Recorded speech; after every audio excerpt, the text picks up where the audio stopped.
리트머스 종이라는 특별한 종이에 눈으로 보기에는 구분할 수 없는 어떤 액체를 바르게 되면은 그 액체가 산성인지 알칼리성인지를 알 수가 있습니다. 만약에 그 액체가 산성이면은 이 리트머스 종이가 붉게 변합니다. 그리고 알칼리성일 경우에는 이 리트머스 종이가 파란색으로 변하게 됩니다. 그래서 눈으로는 구별할 수 없을 때 이 액체의 성분이 무엇인지를 우리는 이 종이를 통하여 알 수 있습니다. 그런데 사람의 마음은 우리가 어떻게 알 수가 있을까요? 많은 회사에서, 많은 학교들에서 신입사원들과 새로운 학생을 뽑을 때 이 사람의 마음을 알기를 원합니다. 그래서 보이지 않는 사람의 마음 대신에 여러 가지 성적표를 보거나 추천서를 살펴보거나 아니면 직접 만나서 면접을 해봅니다. 그래서 보이지 않는 이 사람의 마음을 알고 싶어 합니다. 왜냐하면 이 회사는, 이 학교는 자기 공동체에 도움이 되는 적합한 사람을 뽑기를 원합니다. 오늘 본문에서 예수님은 하나님의 공동체, 하나님의 자녀들의 공동체의 현실과 이 공동체에 꼭 필요한 사람이 누구인지에 대하여 말합니다. 마태복음 18장 6절에서 14절까지입니다. 누구든지 나를 믿는 이 작은 자 중 하나를 실족하게 하면 차라리 연자 맷돌이 그 목에 달려서 깊은 바다에 빠뜨려지는 것이 나으니라. 실족하게 하는 일들이 있음으로 말미암아 세상에 화가 있도다. 실족하게 하는 일이 없을 수는 없으나 실족하게 하는 그 사람에게는 화가 있도다. 만일 내 손이나 내 발이 너를 범죄하게 하거든 찍어내 버리라. 장애인이나 다리 저는 자로 영생에 들어가는 것이 두 손과 두 발을 가지고 영원한 불에 던져지는 것보다 나으니라. 만일 내 눈이 너를 범죄하게 하거든 빼어내 버리라. 하늘으로 영생에 들어가는 것이 두 눈을 가지고 지옥불에 던져지는 것보다 나으니라. 삼가 이 작은 자 중에 하나도 업신여기지 말라. 너에게 말하노니 그들의 천사들이 하늘에서 하늘에 계신 내 아버지 얼굴을 항상 배옵느니라. 너희 생각에는 어떠하냐? 만일 어떤 사람이 양 100마리가 있는데 그 중에 하나가 길을 잃었으면 그 99마리를 산에 두고 가서 길 잃은 양을 찾지 않겠느냐? 진실로 너에게 이르노니 만일 찾으면 길을 잃지 아니한 99마리보다 이것을 더 기뻐하리라. 이와 같이 이 작은 자 중에 하나라도 잃는 것은 하늘에 계신 너희 아버지의 뜻이 아니니라. 지금 마태복음 16장에서 베드로는 예수님은 살아계신 하나님의 아들이고 메시아입니다. 그리스도입니다. 라는 고백을 하게 됩니다. 그리고 이런 베드로에게 예수님의 죽음과 부활 이후에 세워질 이 믿음의 공동체 교회를 맡기십니다. 그리고 바로 지금 우리가 보고 있는 18장은 이 믿음의 공동체의 생활에 대하여 이야기를 하고 있습니다. 지금 메시아 되신 예수님은 예수님의 죽음과 그 이후에 세워질 교회에 대하여 근심하면서 걱정하고 있습니다. 그런데 이 18장에서 예수님의 제자들은 예수님 이후에 누가 예수님의 공동체에 권력을 쥐게 될 것인지에 대하여 관심을 갖게 됩니다. 그래서 그들은 누가 하나님의 나라에서 가장 큰 자입니까? 라고 예수님 앞에 질문을 합니다. 이 질문에 대하여 이렇게 말합니다. 스스로 어린 아이임을 깨닫는 자가 하나님의 나라에 들어가게 되고 하나님 나라에서 큰 자다라고 말합니다. 내 힘과 내 능력과 내 지혜로 이 땅을 살아갈 수 없습니다. 하나님의 하나님이 반드시 계셔야 하고 하나님의 지혜에 순종할 수 없는 우리는 가련한 자이고 가난한 자입니다 라고 이렇게 가난한 마음으로 자기가 어린 아이임을 고백하는 자가 바로 하나님 나라에 들어가게 될 것이다. 그런 자에게 하나님 나라가 주어진다라고 말합니다. 그렇다면 스스로 어린 아이임을 깨닫지 못하는 자, 자기가 어른이라고 생각하는 자, 그래서 내 힘과 내 능력대로, 내 지혜대로, 내 경험을 가지고 내가 이 땅을 살아갈 수 있다라고 생각하는 이런 교만한 하나님의 자녀들이 하나님의 공동체에서 생활하게 될 때 어떠한 일이 벌어지게 될까요? 우리가 18장 6절과 10절을 다시 한번 읽겠습니다. 누구든지 나를 믿는 이 작은 자 중 하나를 실족하게 하면 차라리 연자 맷돌이 그 목에 달려서 깊은 바다에 빠뜨려지는 것이 나으니라. 10절입니다. 삼가 이 작은 자 중에 하나도 없인 여기지 말라. 너에게 말하노니 그들의 천사들이 하늘에 계신 내 아버지 얼굴을 항상 배움느니라. 여기서 실족하게 하다라는 말은 죄를 짓게 하다, 믿음을 잃게 하다, 그 결과 배교하게 하다, 더 나아가서는 이 믿음의 공동체를 떠나게 하다라는 그런 뜻을 갖고 있습니다. 지금 18장에서 예수님께서 말씀하시는 이 공동체는 세상이 아닙니다.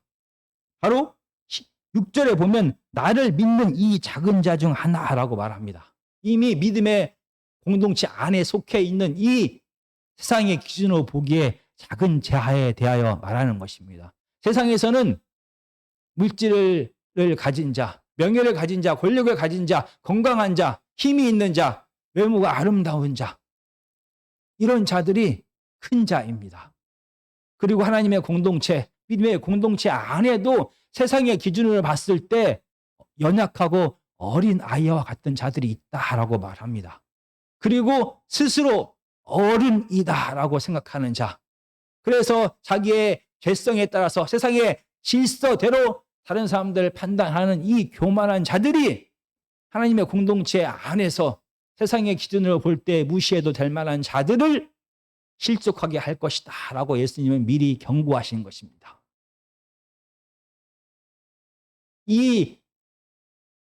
이렇게 믿음의 공동체 안에서 다른 형제와 다른 자매를 넘어뜨리는 자, 그래서 그들로 하여금 믿음을 잃게 하는 자, 배교하게 하는 자, 그래서 이 공동체를 떠나게 하는 이 자에 대한 예수님의 경고는 너무나 무섭습니다. 이 6절에 보면은 이 작은 자 하나를 실족하게 하는 것보다 차라리 연자 맷돌을 목에 달고 바다에 빠지라라고 말합니다. 여기서 연자 맷돌은 당시에 어떤 집 안에서 여인들이 쓰고 있는 작은 맷돌을 말하는 것이 아닙니다.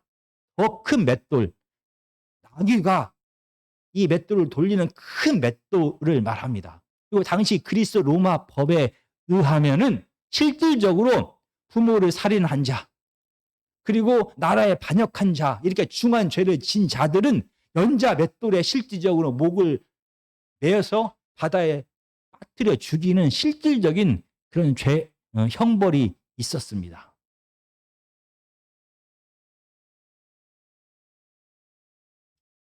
이 실질적으로 이렇게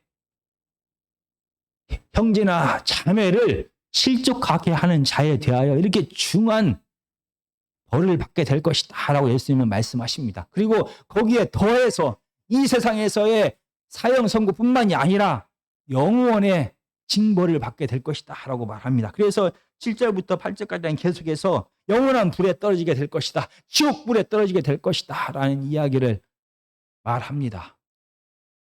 왜냐하면 한 영혼을 실족하게 하는 것이 하나님 보시기에 그만큼 큰 죄다라는 것을 알게 합니다.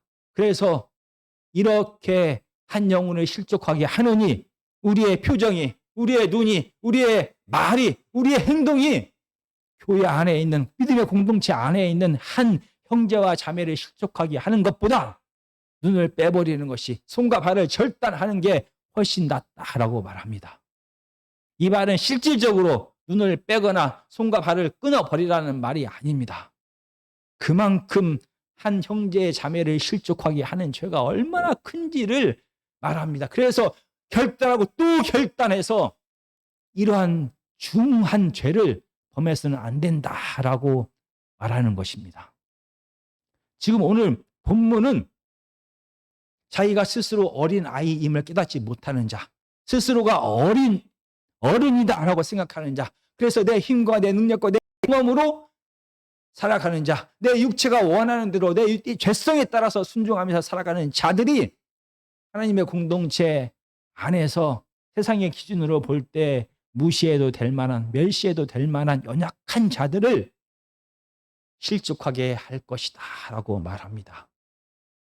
반면에 하나님을 만나서 스스로가 어린 아이임을 깨닫는 자들은 그와 반대로 행동합니다. 사람들 보기에 어린 아이와 같은 자, 연약한 자, 무시해도 될 만한 자들을 그들은 18장 5절에 보면 이렇게 말합니다. 또 누구든지 내 이름으로 이런 어린 아이 하나를 영접하면 곧 나를 영접함이니. 하나님을 만나서 스스로가 어린 아이와 같다라고 생각하는 자들은 세상의 기준으로 볼 때 연약하고 볼품없고 무시해도 될 만한 자들을 도리어 사랑하고 환영하고 격려하고 신뢰하고 싸우지 않고 화평하게 된다라고 말합니다. 이 영접하다라는 말이 바로 환영하다, 환대하다, 신뢰하다, 나누다, 화평하다라는 그런 뜻이 되는 것입니다. 그런데 어린아이와 같은 마음으로 늘 살아가는 것이 아닙니다. 어른의 마음으로 교만하여서 다른 사람들에게 늘 다른 사람을 넘어지게 하는 것이 아닙니다. 사람은 하나님의 은혜로 구원받았지만 여전히 죄인입니다. 우리 안에는 내가 주인 되어서 내가 원하는 것을 내 마음대로 하고 싶어 하는 어른스러운, 어른이 되고 싶은 교만한 마음이 가득합니다. 그래서 어린 아이처럼 다른 사람을 환영하면서 살기보다는 믿음의 공동체 안에서 어른처럼 다른 사람들 넘어뜨리고 판단하고 실족하게 하는 경우가 더 많습니다. 그래서 18장 7절은 이렇게 말합니다. 실족하게 하는 일들이 있음으로 말미암아 세상에 화가 있도다.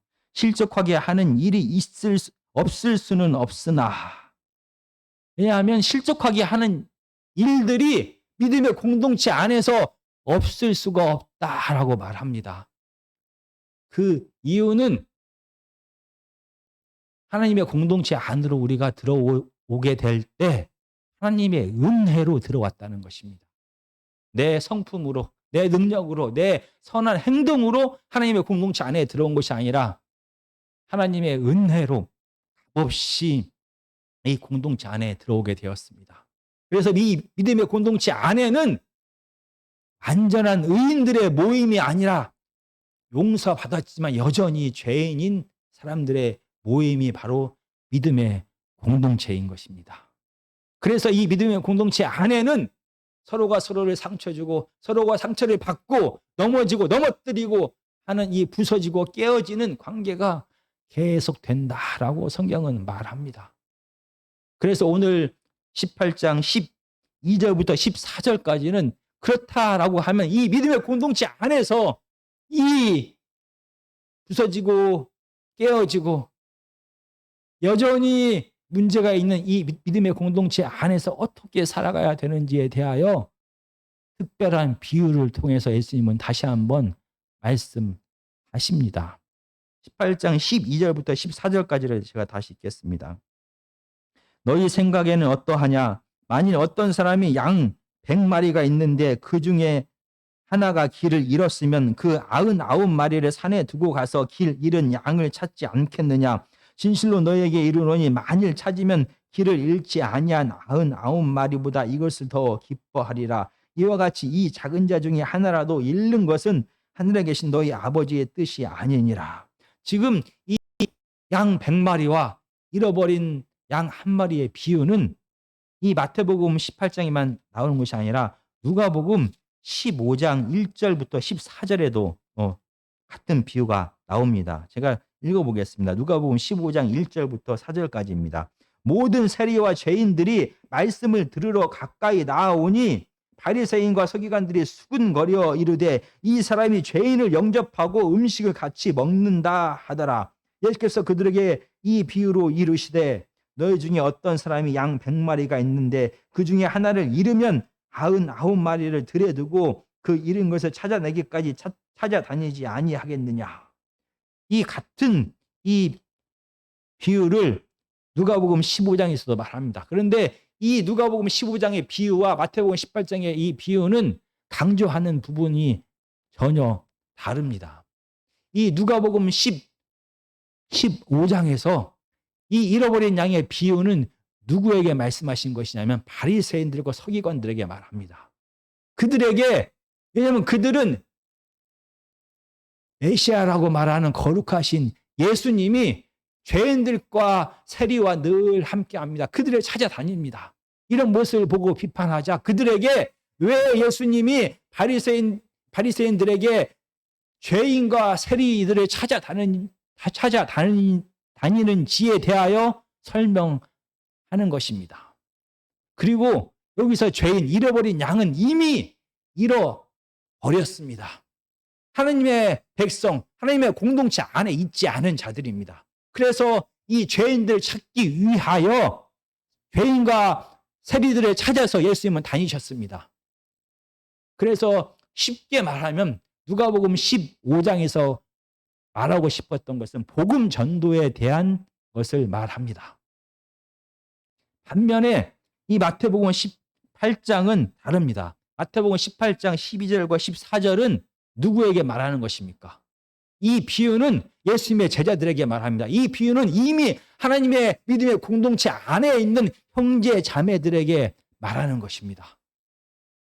그리고 이 잃어버린 양은 이미 지금 하나님의 백성, 하나님의 공동체 밖에 있는 자가 아니라 이미 하나님의 공동체 안에 있는 자입니다. 그런데 이 믿음의 공동체 안에 있는 자가 혹시나 잃어버리게 되어서 공동체 밖으로 벗어나게 될까봐, 잃어버린 자가 될까봐, 유리하는 자가 될 것을 염려하셔서 예수님께서 말씀하시는 것입니다. 그래서 누가복음의 15장에 이 잃어버린 양의 비유가 복음 전도에 초점을 맞추었다라고 하면 이 마태복음 18장의 비유의 말씀은 목양에 대한 이야기를 말합니다. 이미 예수 그리스도의 공동체 안에 있는 자들을 어떻게 살피고 보살펴야 되는지에 대하여 말합니다. 마태복음 18장 12절부터 14절까지 조금만 더 자세하게 보면은 아마 어떤 사람들은 이렇게 말할지도 모릅니다.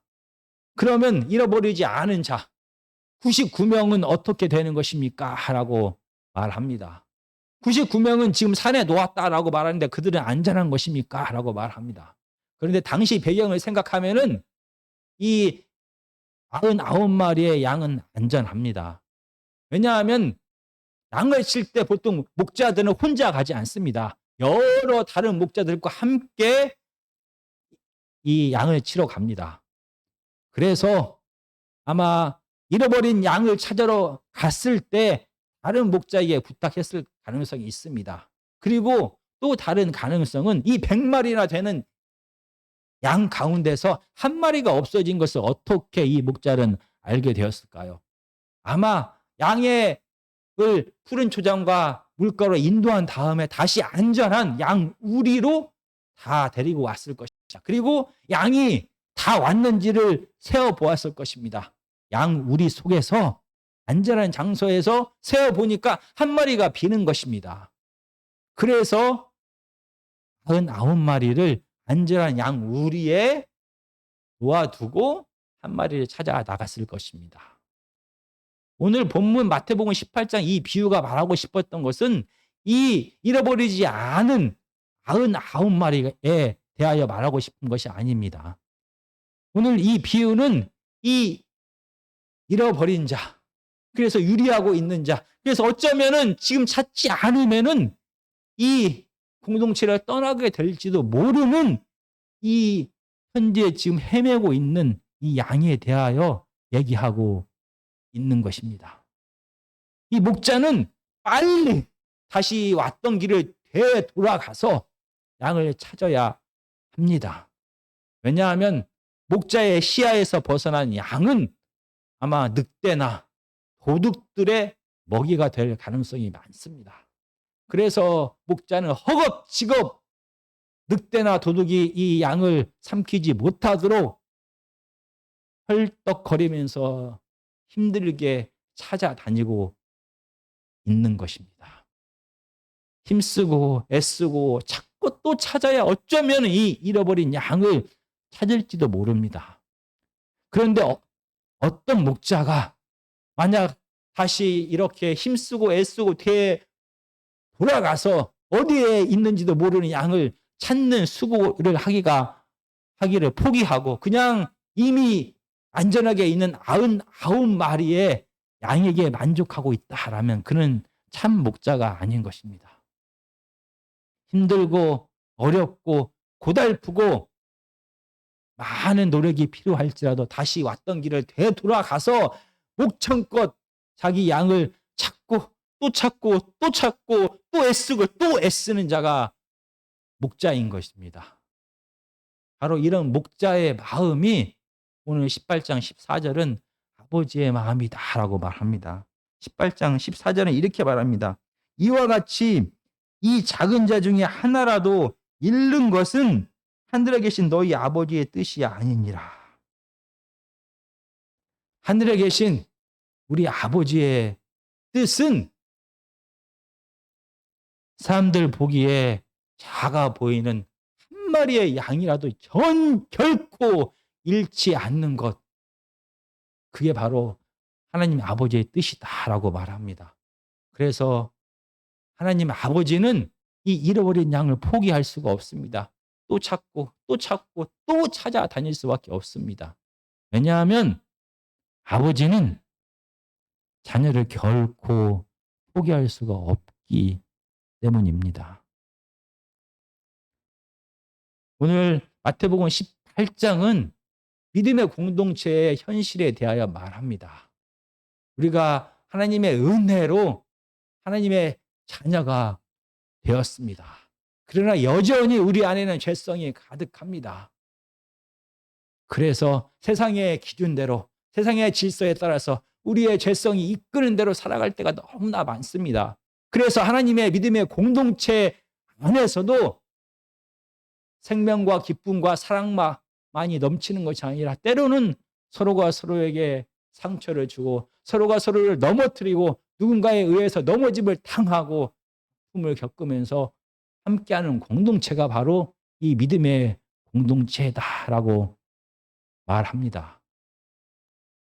그러나 오늘 본문은 분명히 말합니다.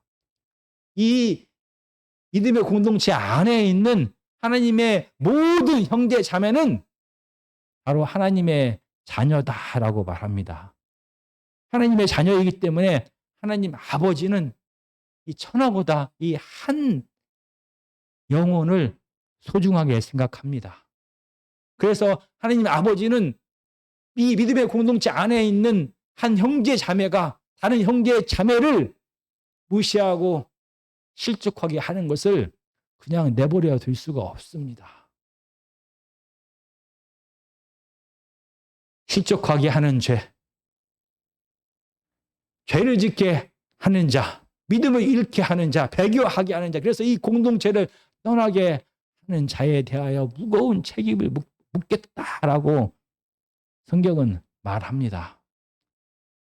정말 하나님을 아버지다라고 부르기 때문에 하나님의 믿음의 공동체 안에 있는 하나님의 자녀들은 이 하나님의 무거운 경고에 대하여 우리는 귀 기울여야만 하는 것입니다. 그래서 내 말이, 내 행동이, 내 표정이 하나님의 공동체, 하나님의 자녀들의 자녀들을 실족하게 하고 믿음을 잃게 하고 교회를 떠나게 하고 그렇게 하지 않도록 우리는 결단하고 또 결단하고 조심하고 또 조심해야만 하는 것입니다.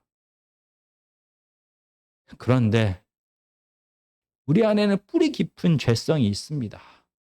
내가 왕 되어서 내가 원하는 것을 내 마음대로 하고 싶어하는 이 죄성이 우리로 하여금 여전히 우리가 속한 공동체 안에서 우리가 스스로가 왕 되어서 어른 되어서 살아가게 합니다. 아무리 조심하고 또 조심을 해도 우리 안에는 이 죄성이 우리로 하여금 다른 형제와 자매를 무시하게 하고 실족하게 합니다. 그리고 때로는 우리 역시 누군가에 의하여 무시를 당하고 그래서 넘어지기도 하게 되는 것입니다. 우리의 힘과 능력으로 이 문제를 해결할 수가 없습니다. 그래서 우리는 다시 벌거벗은 몸으로 하나님 앞에 서야만 하는 것입니다. 늘 하나님 앞에 서는 자는 바로 어린아이임을 자기가 깨닫게 됩니다. 그래서 사람들이 보기에 무시해도 될 만한 이 연약한 자, 작은 자를 무시하는 것이 아니라 도리어 영접합니다. 그를 사랑합니다. 용서합니다. 인내합니다. 환영합니다. 끝까지 기다려줍니다. 그리고 나누게 되는 것입니다.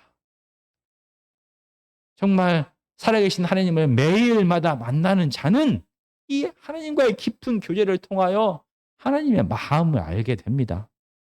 한 영혼을 향한 이 하나님의 애타는 마음을 알게 됩니다. 그래서 하나님의 마음을 알기 때문에 형제와 자매를 넘어지게 하는 자가 되는 것이 아니라 넘어진 형제 자매를 세워주는 자가 되는 것입니다. 잃어버린 자들을 찾아서 헤매는 목자가 되는 것입니다. 하나님을 만난 자만이 매일 하나님을 만나고 있는 자만이 공동체 안에서 다른 사람을 넘어뜨리는 자가 아닌 다른 사람을 세워주고 잃어버린 자를 찾는 자가 되는 것입니다. 우리가 마지막으로 구약성경 에스겔 34장을 보시겠습니다. 에스겔 34장 11절에서 16절까지입니다. 에스겔 34장 1204페이지입니다. 주 여호와께서 이같이 말씀하셨느니라. 나 곧 내가 내 양을 찾고 찾되 목자가 양 가운데 있는 날에 양이 흩어졌으면 그때를 찾는 것 같이 내가 내 양을 찾아서 흐리고 캄캄한 날에 그 흩어진 모든 곳에서 그것들을 건져낼지라. 내가 그것들을 만민 중에서 끌어내며 여러 백성 가운데서 모아 그 본토로 데리고 가서 이스라엘 산 위에와 시냇가에와 그 땅 모든 거주지에서 먹이되 좋은 꼴을 먹이고 그 우리를 이스라엘 높은 산에 두리니 그것들이 그 곳에서 좋은 우리에 누워 있으며 이스라엘 산에서 살찐 꼴을 먹으리라. 내가 친히 내 양의 목자가 되어 그것들을 누워 있게 할지라. 주 여호와의 말씀이니라. 그 잃어버린 자를 내가 찾으며 쫓기는 자를 내가 돌아오게 하며 상한 자를 내가 싸매 주며 병든 자를 내가 강하게 하려니와 살찐 자와 강한 자는 내가 없애고 정의대로 그것들을 먹이리라. 지금 방금 전에 읽은 에스겔 34절은 참 목자이신 예수 그리스도, 참 목자인 하나님께서 이 잃어버린 자들을 찾아 있게 헤맨다라고 말합니다. 그리고 하나님의 마음을 아는 하나님의 자녀는 이렇게 참 목자가 되어서 잃어버린 자, 상한 자, 그들을 세워주고 위로하고 격려해서 다시 돌아오게 한다라고 말합니다. 오늘 하나님의 말씀은 믿음의 공동체는 하나님의 자녀들이 함께하는 공동체이지만 서로가 서로를 돌보고 관심을 가져야 되는 연약한 공동체다라고 말합니다. 우리가 속한 이 공동체가 서로가 서로를 넘어뜨리고 상처를 주고 무시해 가면서 서로가 서로에게 이렇게 상처를 줄 수 있는, 상처를 받을 수 있는 연약한 공동체다라고 말합니다. 그래서 우리는 서로가 서로를 불쌍하게 생각해야 합니다. 왜냐하면 그들은 잃어버릴 수 있는 자들입니다. 그들은 넘어질 수 있는 자들입니다. 이렇게 연약한 자들이 하나님의 이름으로 모인 곳이 공동체다, 믿음의 공동체다라고 말합니다. 서로가 서로에 대하여 관심을 갖고 사랑을 갖고 이해하고 용서하고 참아주고 격려하고, 그리고 잃어버린 자들을 끝까지 포기하지 않고 찾고 또 찾는 하나님의 목자들이 다 되시기를 주 예수의 이름으로 간절히 기도드립니다.